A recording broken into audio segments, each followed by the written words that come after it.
des corrivés décalés. Salut à tous mes très chers Yoko fans, c'est Léalita Fan Club, j'espère que vous allez bien comme d'habitude.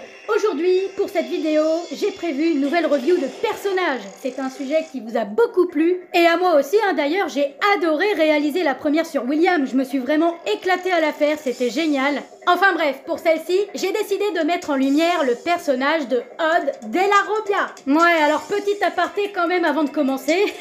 Je sais que cette vidéo est très attendue par certains d'entre vous, là, certains rigolos qui n'attendent qu'une chose, c'est que je le démonte dans la vidéo. Et à ces personnes, j'aimerais leur dire que bah non en fait, le but de cette vidéo n'est pas de déverser mon venin sur Odd, ni d'attiser la haine contre lui. Je suis là avant tout pour faire le bilan de son parcours dans la série, de dire ce qui va et aussi ce qui va pas, mais tout en restant objective, évidemment. Non, mais je préfère le dire, que ce soit bien clair entre vous et moi, hein. Bien, sur ces belles paroles, commençons.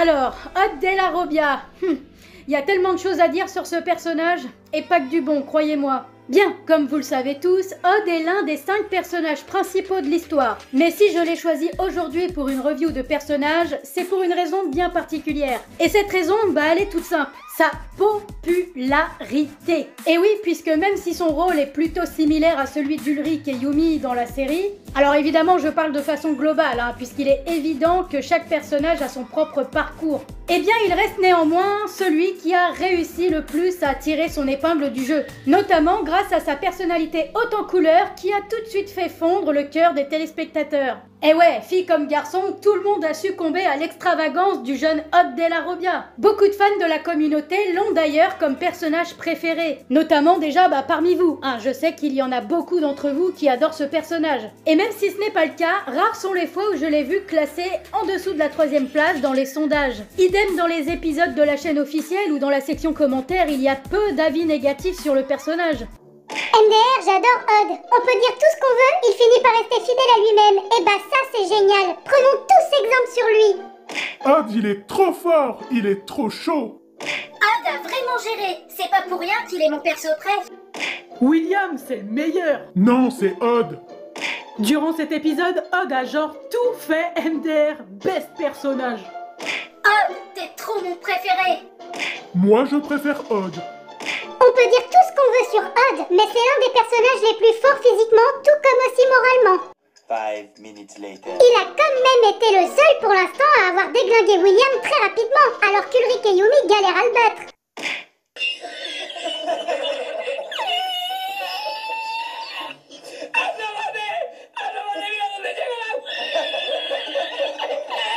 Personnellement, pour moi, Odd est le meilleur perso de Code Lyoko. Ouais, c'est assez flippant d'ailleurs tous ces avis positifs.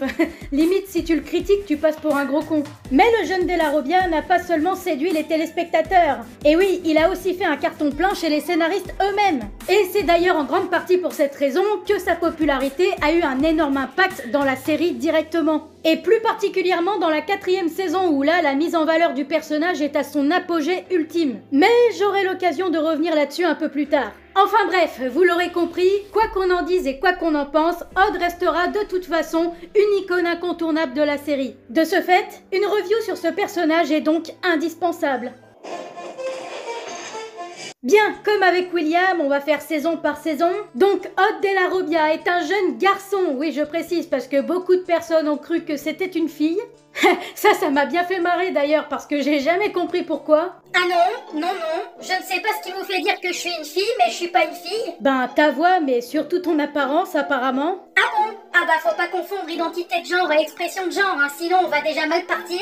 Voilà, vous voyez, même Odd confirme qu'il est un garçon. Ah non, je ne sais pas ce qui te fait dire que je suis un garçon, mais je ne suis pas un garçon. Ok, je vois, toi t'as décidé de te foutre de ma gueule. Allez, c'est bon, casse-toi, tu m'as saoulé. Enfin bref, Odd est un jeune garçon donc qui débarque à Kadik en tant que nouvel élève dans l'épisode 0, le réveil de Xana. Et la première personne avec qui il va faire connaissance, eh bien c'est Ulrich Stern, lui aussi personnage principal de la série, et accessoirement qui sera aussi son colocataire de chambre. Et là déjà on constate que Odd est un garçon très sociable. Il est plutôt à l'aise au contact des gens, il n'a aucun mal à aller leur parler. Enfin voilà, c'est plutôt une qualité en soi. Mais c'est tout le contraire d'Ulrich, qui lui est plutôt réservé et froid. Ce qui fait que leur relation est pour l'instant mal engagée, puisque ce dernier n'en a que faire d'Odd, hein. Au contraire même, il est plutôt blasé, saoulé, il n'a qu'une seule envie, c'est qu'il lui foute la paix en fait. Mais ce cher Odd ne va pas lâcher l'affaire, hein. Il est déter, il veut absolument se faire un nouveau pote, donc il va continuer à coller Ulrich comme un chewing-gum. En parallèle, il va également faire la connaissance de Sissi Delmas, la fille du proviseur, pour qui au début Odd aura le béguin, ouais. Mais il finira par le regretter après avoir réalisé que cette fille, malgré sa beauté, n'a rien dans le ciboulot. Bon, c'est vrai, j'avoue qu'au début, je la trouvais top canon, la Sissi, mais plus ça va et plus je m'aperçois que cette fille, c'est... comment dire ça avec tact une quiche. C'est ça, une quiche. Et c'est ainsi donc qu'on découvre un autre trait de la personnalité de Odd, son côté séducteur. D'ailleurs, un peu plus tard dans l'épisode, il fera ensuite la connaissance d'Aelita, qu'il s'empressera de draguer, bien sûr. Ah là là, celui-là alors, quel lover. Autre fait intéressant, Odd sera également témoin de la première agression de Jérémy Belpois, un autre de ses camarades de classe, et aussi personnage principal, par Xana. Ulrich, qui a assisté à la scène, s'empresse d'aller l'aider, tandis que Odd, il s'en bat un peu les steaks, hein, pour ainsi dire. Disons que l'état de santé de Jérémy ne le préoccupe pas tant que ça. Pourtant, il vient quand même de voir un gars se faire électrocuter devant lui. Enfin, je sais pas, moi j'aurais été à sa place, en tout cas j'aurais fait comme Ulrich. J'aurais été prendre de ses nouvelles à l'infirmerie un peu plus tard. Histoire de m'assurer qu'il est bien vivant, quoi, qu'il va bien le mec. Alors oui, après, chacun réagit différemment face à une situation particulière, mais bon, quand même, quoi. Mais ce qui nous intéresse surtout dans cet épisode, c'est la manière dont Odd va découvrir l'usine et tous les secrets autour de Lyoko et de Xana. Alors, ce qui est drôle, c'est que Odd est quand même le seul personnage de la bande à ne pas avoir été recruté volontairement. Et oui, en fait, s'il est devenu Lyoko guerrier, c'est tout simplement par accident, puisque c'est suite au kidnapping de son chien Kiwi par Ulrich qu'il va découvrir l'usine. Ouais, en gros, la petite histoire, c'est que Jérémy avait très envie de tester les scanners. Le souci, c'est que, voilà, il avait trop peur de les tester lui-même, et Ulrich aussi d'ailleurs, donc ils ont eu l'idée d'utiliser un cobaye. Sauf que, rien ne s'est passé comme prévu. Odd a finalement pris la place de Kiwi dans le scanner pour le sauver, et s'est retrouvé donc virtualisé sur Lyoko à sa place. Et pour la petite anecdote, cela fait du coup de lui le premier de nos héros à avoir été virtualisé sur Lyoko. Si on exclut Aelita, évidemment. Bon, et alors une fois sur place, même s'il ne comprend pas du tout ce qui lui arrive, eh bien il n'a pas peur pour autant. Au contraire même, il semble plutôt émerveillé par le décor, considérant cette expérience comme étant un jeu vidéo grandeur nature. En même temps, il découvre aussi sa tenue virtuelle qu'il n'apprécie pas spécialement, sauf peut-être sa coupe de cheveux improbable qu'il reproduira ensuite sur Terre pendant tout le restant de la série. Oh, mais c'est quoi cette tête? Qu'est-ce que t'as fait à tes cheveux? Ça, c'est le Lyoko Style, le look de la mort qui tue. Ouais. Enfin, suite à sa rencontre avec Aelita et après toutes ses péripéties, Odd promet donc à Jérémy de garder le secret, le temps qu'il réussisse à la matérialiser sur Terre. C'est ainsi donc que se poursuit son aventure en tant que Lyoko guerrier. Bien, maintenant que les bases de la série ont été posées, nous voici maintenant en saison 1. On retrouve donc Odd et ses amis quelques mois plus tard, et cela fait déjà un bon petit moment qu'ils contrecarrent les plans machiavéliques de Xana. Tout comme Ulrich et Yumi, Odd a un rôle de chevalier servant sur Lyoko. Sa mission consiste à escorter Aelita jusqu'au tour activé tout en la protégeant des monstres de Xana. Et même s'il possède beaucoup moins de pouvoir que ses camarades, eh bien il faut quand même avouer qu'il fait le job merveilleusement bien. Oh, eh bien merci du compliment, ça fait plaisir. Mais de rien, c'est payant. Allez, file-moi 10 balles. Quoi? Eh oh, c'est quoi cette arnaque? T'as qu'à demander à YouTube de monétiser tes vidéos? Ha! Bien tenté, mais non. Je crois que tu te rends pas compte à quel point ça me prend du temps de te faire apparaître dans mes vidéos. C'est normal que je te demande une petite contribution, non? Tu crois pas? Ouais, allez, c'est bon, tiens. T'iras t'acheter une sympathie et des valeurs morales comme ça avec. Donc ouais, je disais que Odd était un très bon Lyoko guerrier, malgré qu'il soit quand même légèrement foufou sur les bords. Et oui, c'est ce qu'on appelle communément un casse-cou. Il n'a absolument pas peur du danger, hein. Quand il faut y aller, bah faut y aller. C'est le premier à taper dans le tas, quitte à parfois prendre énormément de risques inutiles. Mais voyez-vous, pour moi, c'est ce qui fait sa force en fait sur Lyoko. Parce qu'on aura beau dire tout ce qu'on veut, malgré tout ça, Odd sait ce qu'il fait. Enfin, du moins la plupart du temps. Et d'ailleurs, c'est grâce à ce trait de caractère qu'il est souvent l'homme de la situation. En effet, puisque c'est souvent lui qui a la lourde tâche de sauver Aelita des situations les plus désespérées. Et là, pour vous donner quelques exemples, parce que bon, il suffit pas de balancer des infos comme ça à l'arrache, eh bien déjà, on a l'épisode 1, Teddy Godzilla, où il va carrément sauter dans le vide pour rattraper Aelita qui était tombée. Ensuite, on a l'épisode 4, Carnet de bord, où il va la sauver d'un méga tank avec classe. Et tout ça en pleine tornade de sable, hein, qui plus est. Sans oublier l'épisode 2, Le voir pour le croire, dans lequel il va se sacrifier en prenant volontairement les points de dégâts du crabe à sa place. Et d'ailleurs, ce sens du sacrifice, eh ben, il l'aura dans plusieurs épisodes. Bon, ça, c'était la partie Lyoko. Maintenant, intéressons-nous à la vie du personnage sur Terre, parce que là aussi, il y a des choses à dire. Déjà, alors, ça va sûrement vous paraître bizarre, mais ce qui est intéressant à relever, c'est que Odd est l'un des personnages les moins mis en avant. Et oui, dans cette saison, on ne sait pas grand-chose de lui au final. On n'a jamais vu ses parents, on ne sait pas s'il a des frères et sœurs, on ne sait rien de sa vie privée. Contrairement aux personnages d'Ulrich et Yumi par exemple, qui eux ont été vachement plus développés à ce niveau-là. Enfin, surtout du côté sentimental, mais bon, là c'est pas vraiment le sujet. D'ailleurs, puisqu'on en parle, qu'en est-il de la situation amoureuse de Odd? Eh bien, il n'y en a pas. Son côté séducteur semble avoir complètement disparu de la circulation. Du moins jusqu'au 23e épisode où là on va faire la connaissance de Sam, l'une de ses amies donc, qui est inscrite dans un collège voisin. Bon, je vais pas vous reparler de ce personnage parce que je l'ai déjà fait dans une autre de mes vidéos, mais pour résumer, Odd étant très amoureux d'elle, ne va pas hésiter une seconde à prendre énormément de risques pour la couvrir d'une bêtise qu'elle a faite. Il pense d'abord à son bien-être avant le sien, et ça c'est une qualité remarquable. Le problème c'est qu'elle entre en totale contradiction avec l'un de ses principaux défauts que l'on découvre quelques épisodes plus tôt, à savoir son égoïsme. Et oui, puisque dans l'épisode 18, Musique mortelle, bien qu'Ulrich soit en train de réviser tranquillement, eh bien Odd va s'entêter à écouter de la musique à fond les grelots, tout en faisant un tas de bordel. Ce qui aura le don bien sûr d'agacer au plus haut point Ulrich, qui finalement décidera de déménager dans la chambre de Jérémy pour travailler en paix. Et là, je suis désolée pour les fans de Odd, ça ne va pas vous plaire, mais ce n'était pas à lui de partir. Les deux jeunes garçons partagent leur chambre, donc à un moment donné, il faut bien qu'ils fassent tous les deux des efforts. Et Odd n'avait pas à faire autant de bruit, point final. Il veut écouter sa musique, et bien soit, y a pas de problème, il a juste à baisser le son et à rester tranquille, pendant qu'Ulrich révise tranquillement, comme ça, aucun d'eux n'est obligé d'aller ailleurs. C'est une question de savoir-vivre et de respect de l'autre, voilà, c'est tout. Bien, ceci étant dit, passons maintenant à la saison suivante. Nous en sommes donc à la saison 2.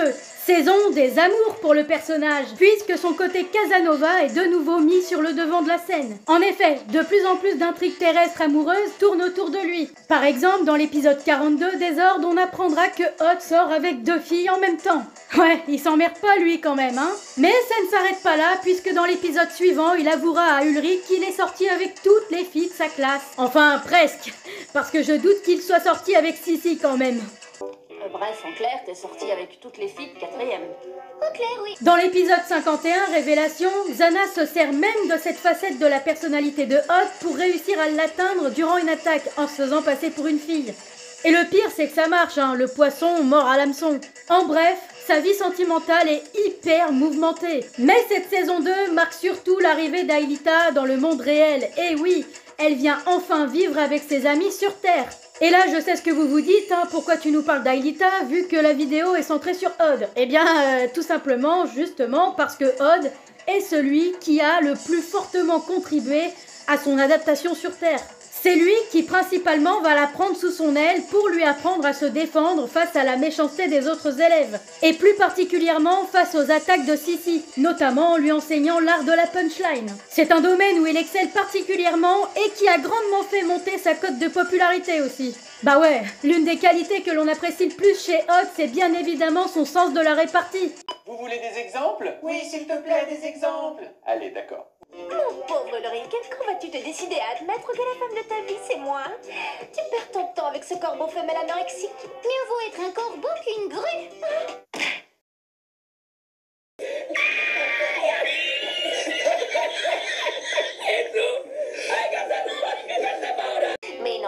s'agit en fait d'une intelligence collective. Ça voudrait dire qu'une colonie de sissi pourrait se montrer intelligente? Ça, c'est de la science-fiction.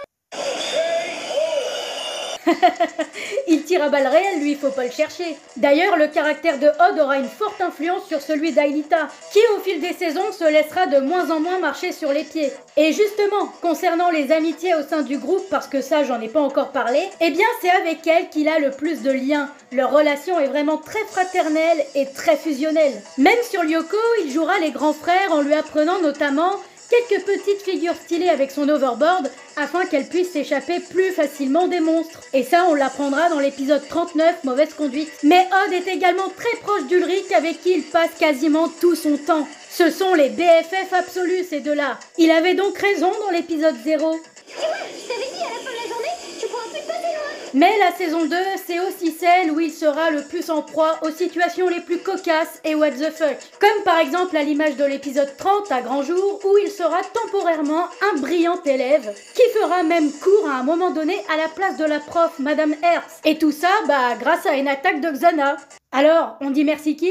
Merci Xana. Aussi, dans l'épisode 42, Désordre, suite à un bug du supercalculateur, il sera également victime d'un échange de corps avec Yumi, ce qui donnera lieu à des scènes vraiment très comiques. Sans bien sûr oublier l'épisode 47, au meilleur de sa forme, où pour combattre une Xanatifiée à armes égales sur Terre, il aura le privilège de se faire jérémifier, et nous offrira donc par la même occasion l'un des meilleurs combats terrestres de la série. Enfin bref, ça c'était que les 3 meilleurs exemples, mais vous imaginez bien que j'en ai encore plein d'autres en stock. C'est juste que j'ai pas le temps de tous les énumérer, tellement il y a encore plein de choses à dire. D'ailleurs, pour terminer, parlons de sa scolarité, parce que ça c'est un point que j'ai toujours pas abordé. Bon alors, pour résumer sa situation scolaire, Odd est ce que l'on peut appeler un cancre. C'est-à-dire qu'il en fout pas une, quoi. Il passe son temps à dormir ou à amuser la galerie. Mais le pire, c'est que malgré ça, on apprend dans l'épisode 51 Révélation qu'il a tout de même une meilleure moyenne générale qu'Ulrich, qui contrairement à lui, travaille d'arrache-pied pour satisfaire ses parents. Et ouais, ça c'est assez frustrant, hein. T'as eu combien de moyenne? 10,75. Oh, moi j'ai eu 11,80. Je te bats. Bien, nous arrivons à la saison 3 et là, il commence à y avoir beaucoup d'épisodes centrés sur le personnage de Odd. À commencer par le premier épisode, le 53, droit au cœur, où là on va apprendre que Odd n'est plus dans la même classe que ses copains, suite à la demande de Jim Morales. C'est donc en cherchant un moyen de réintégrer sa classe que l'on va découvrir aussi un de ses autres défauts principaux, son non-respect de la vie privée des gens. Et oui, puisqu'il n'aura aucun scrupule à fouiller dans la vie privée de son prof de PS. Et c'est suite à la découverte de l'un de ses plus gros secrets qu'il va faire pression sur lui. En d'autres termes, il va avoir recours au chantage. Oh, ça c'est moche. Ouais, ça c'est peu dire. Même ses amis ne valident pas du tout cette méthode. De toute façon, la fin justifie les moyens, c'est vrai, non? Non. Ensuite, dans l'épisode suivant, le 54, Lyoko-1, Odd va se présenter contre Jérémy aux élections de délégués de classe. Et le pire, c'est qu'il sera élu à la majorité. Et oui, même Nicolas a voté pour lui, c'est pour dire. Après, on a aussi l'épisode 55, Raz-de-marée, qui sera centré exclusivement sur un seul trait de personnalité de Odd, à savoir la gourmandise. Ouais, en gros, comme Odd adore la bouffe, l'épisode parlera de ça du début à la fin. Même Xana sera dans le thème avec son attaque complètement claquée au sol. Un épisode 100% Oddesque donc. Mais ce n'est pas fini puisqu'on a aussi l'épisode 63, Triple Saut, dans lequel Odd souffrira d'un grand complexe d'infériorité sur Lyoko notamment, où il va déplorer son manque de pouvoir par rapport à ses camarades et donc par conséquent va se sentir inutile lors des combats. Prenant au sérieux la détresse de son ami, Jérémy va donc lui programmer un pouvoir spécialement pour lui, la téléportation. Mais évidemment, ça partira en couille et on va se retrouver avec 3 Odd sur les bras. Comme si ça suffisait pas déjà. Avec cet épisode et plein d'autres, on retrouve donc les ingrédients what the fuck et comiques de la saison passée. Pour continuer, j'aimerais que l'on parle de sa relation avec le personnage de William Dunbar. Oui, parce que bon, même s'ils ne sont pas potes, ce qui est quand même intéressant à relever, c'est qu'hormis Yumi, c'est le seul membre du groupe à bien s'entendre avec lui globalement. D'ailleurs, dans l'épisode 59, Le Secret, il fera partie du quatuor de héros à avoir été favorable à son intégration au sein de la bande. Enfin, pour en finir avec cette saison 3, j'aimerais souligner que malgré son apparente immaturité, Odd sait quand même gérer ses priorités. Et pour illustrer mon propos, il n'y a pas de meilleur exemple que l'épisode 65, Dernier Round, dans lequel Odd va en vouloir à son ami Sam de ne pas lui avoir transmis le message important d'Ulrich qui consistait à ce qu'il se rende immédiatement à l'usine suite à une attaque de Xana. Il va bien la sermonner en insistant bien sur le fait que c'était ultra important, jusqu'à même lui avouer à contre-cœur que ça l'était plus que de passer la journée avec elle, la blessant au passage. Mais au moins pour une fois il a été honnête, et ça j'ai grandement apprécié. Enfin, on termine cette review avec la saison 4, et alors là je vais vous dire un truc, pour moi c'est la saison de sa déchéance, clairement. C'est simple, il est devenu juste insupportable. Les scénaristes ont trop insisté sur ses défauts, et malheureusement ça fait de Odd un personnage limite détestable. Et si vous pensez que j'exagère, eh bien sachez que ce n'est pas le cas de ses potes, qui eux aussi commencent sérieusement à en avoir ras-le-bol de ses conneries, et de son comportement ingrat. D'ailleurs, les disputes seront de plus en plus fréquentes, à commencer par l'épisode 73 où là, Odd va faire preuve de fainéantise et d'égoïsme. Ouais, les deux défauts combinés ensemble, ça donne un cocktail explosif et malheureusement, c'est Aelita qui en fera les frais. Ensuite, dans l'épisode 85, la belle de Kadik, il va trahir le secret en montrant le labo à sa nouvelle conquête pour l'impressionner. Et d'ailleurs, ça aura des conséquences dramatiques sur Lyoko puisqu'elle déréglera le supercalculateur. Avec ses conneries, Odd s'attirera les foudres de ses amis évidemment et sera temporairement exclu du groupe. Mais ne nous arrêtons pas en si bon chemin puisqu'on a aussi l'épisode suivant, le 86, Kiwi Superstar, dans lequel Odd fait face à la colère générale de ses amis qui en ont plus que marre que son chien Kiwi leur détruisent ou dérobent leurs affaires personnelles. À l'issue de cette dispute, la sentence tombe. Kiwi sera puni pendant 15 jours au labo. Une sanction pour ma part un poil trop sévère pour un chien, mais bon, comme on dit au grand mot, les grands remèdes. Et pour terminer les petits exemples, n'oublions pas le fameux épisode 92, Sueur froide, dans lequel Odd va humilier publiquement Yumi dans les échos de Kadik, et fera ensuite preuve de lâcheté en faisant porter la responsabilité de ses actes à Ulrich. Et le pire, c'est que le gars ne regrette rien. Tout ce qui compte à ses yeux, c'est de sauver sa petite gueule. D'ailleurs, quand Ulrich demandera à faire machine arrière, eh bien il refusera. Ah là là, ce Odd, quel ami extraordinaire, dis donc. Mais comme je disais au début de cette review, c'est vraiment dans cette saison que l'on constate que la popularité du personnage a explosé. Il est de plus en plus mis en avant, il y a énormément d'épisodes centrés sur lui, encore plus que dans les saisons précédentes. Et là, en termes d'exemples, eh bien en plus de tous ceux que j'ai énumérés tout à l'heure, je pense notamment à l'épisode 83, Superstition, dans lequel il va lui arriver plein de mésaventures tout au long de la journée. Ouais, là le gars il a vraiment pas de chance quoi, le karma est contre lui. Mais on a aussi un épisode entier centré sur lui, je pense à l'épisode 79, Arachnophobie, dans lequel Odd est particulièrement énervant puisqu'ici c'est encore une fois centré sur l'un de ses défauts, la vantardise. Et bien évidemment sur Lyoko également il sera mis en valeur puisque c'est lui qui terrassera William et qui en plus détruira le supercalculateur. Et tout ça bien sûr sans se vanter une seule fois parce que Odd est un garçon très humble. Enfin jusqu'à ce qu'il fasse un nouveau record sous la douche. Eh ouais, chasser le naturel il revient au galop, c'est ce qu'on dit. Et ça, paradoxalement, c'est une qualité, puisqu'il reconnaît ses défauts sans chercher à les dissimuler. Il assume qui il est, quoi. Faut se rendre à l'évidence, je suis un gros vantard et j'adore ça. En plus de ça, on remarquera que le personnage a été vachement développé sur le plan familial également. Et oui, il aura fallu attendre 4 saisons quand même pour découvrir le visage de ses parents, qui débarquent dans l'épisode 91, Mauvaise Onde. Mais ce n'est pas tout, puisqu'on a aussi appris dans l'épisode 82, Mémoire Blanche, que Odd avait 5 grandes sœurs, dont on connaît même les noms. Pauline, Adèle, Elisabeth, Louise et Marie. Dommage qu'on les ait jamais vues dans la série d'ailleurs. Pour terminer, même si je ne supporte pas du tout le personnage dans cette saison, j'ai tout de même été ravie de découvrir dans l'épisode 94, Contre-attaque, sa dernière qualité, bien que cela soit un petit peu trop tardif malheureusement, il s'agit de sa sensibilité. Et oui, c'est intéressant puisque même si Odd paraît toujours joyeux, à raconter tout le temps des blagues, même dans les situations les plus critiques, et à faire le Gugus H24, eh bien je pense que tout ça est en réalité une petite carapace. C'est une protection en quelque sorte, parce qu'il est quand même assez réservé au niveau de ses sentiments. Et ici, Odd, après qu'Aelita ait perdu son père, eh bien il ne peut plus contenir ses émotions, il lâche tout. À ce moment-là, il ressent une peine immense pour son ami et ne peut donc contenir ses larmes. Pour la première fois depuis le début de Code Lyoko, on voit donc Odd qui est triste. Et bizarrement, eh bien j'ai trouvé ça beau. Mais bon, malheureusement, cela ne suffira pas à me faire apprécier le personnage dans son entièreté. Et oui, pour ceux qui ne l'auraient pas encore compris, je fais partie de cette minorité de personnes qui ne portent pas vraiment Hot dans son cœur. Et pour être franche, eh bien je le trouve même méga surcoté. Vraiment. Ah oui, je ne comprends absolument pas sa popularité. Ses défauts sont particulièrement dérangeants et sont à l'opposé de mes convictions. Mais malgré tout ce que je viens de dire, je ne pourrais évidemment jamais le détester, puisqu'il restera, avec le reste de la bande de Code Lyoko, l'un de mes héros préférés de ma jeunesse. Tout dessin animé confondu. Et ça ne changera jamais. C'est pour toute la vie. Bon et bien sûr ce, mes chers Lyoko fans, c'est la fin de la vidéo. J'espère que malgré un temps d'attente qui était extrêmement long, vous avez su l'apprécier tout de même.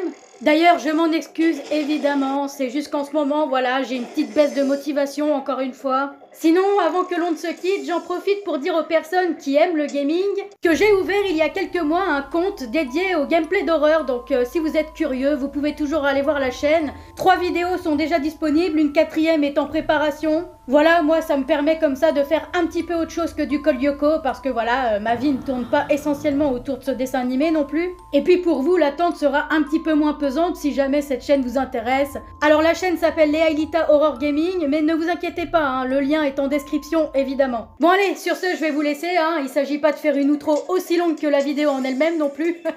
En attendant, portez-vous bien et je vous dis à la prochaine. Allez, salut!